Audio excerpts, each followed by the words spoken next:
Hey class, Joshua Gutierrez here. So I'm doing my project on the reaction of ice and the effect that it has on the fire service. Ice and water can have a huge effect on metals in the pump systems at fire departments, on fire engines.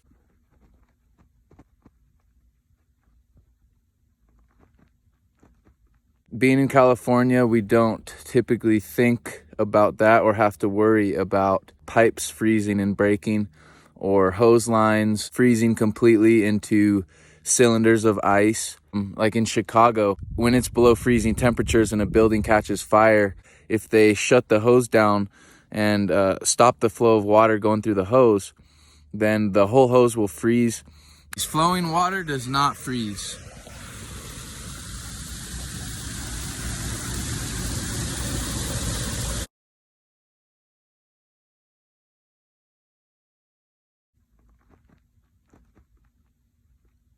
Fire departments have to continuously make sure their water is flowing or it's at a temperature above freezing so that it doesn't just sit there and turn into ice. Huge damaging effects to the impeller, to the full pump system, to the pump gauges. Came across a rock here that has been chiseled through completely by melting ice. They call this frost wedging. The water from snow and rain getting in between cracks of rocks.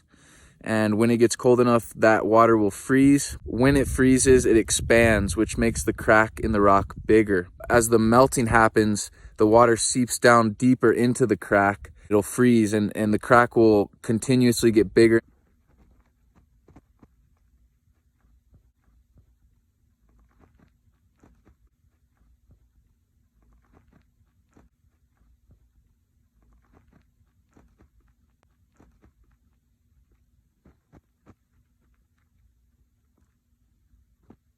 The ice is working, it's magic, but it hasn't completely broken all the way through. You can see that the shape of the rock is exactly the same shape as this side rock here. The process of frost wedging, and it's a endothermic and exothermic reaction.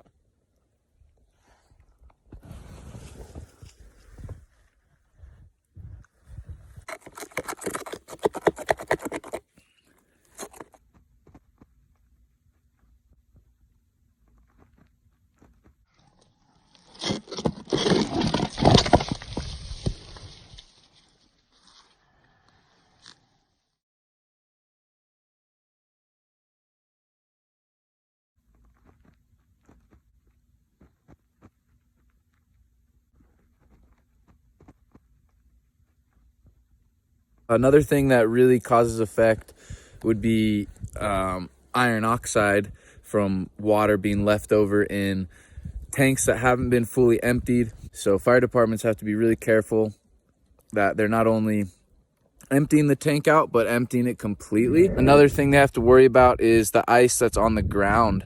So, you know, pulling hose line out of the truck, connecting hose line to the fire hydrants. Every step they take is slippery, and every bit of water that's coming out of the fire hose is landing on the ground and it's freezing. When we talk about wildland firefighting, in order to get to certain areas of a wildland fire, you need to use fire access roads that are built by the Forest Service. I think it's about 400,000 miles around the country of fire access roads. If you have a cliff face or just a road itself, boulders such as these can be broken by the reaction of ice and can completely destroy these fire access roads. You know, boulders fell down, blocking access to a certain part of the forest that they needed to get to. And this is why the Forest Service has to maintain these roads to make sure that when fire season comes around, the roads are clear and smooth enough so that trucks and engines and water tenders can bring hand crews, they can bring hose line and food out to an area of a fire. Frost wedging and ice have a huge impact on the fire service.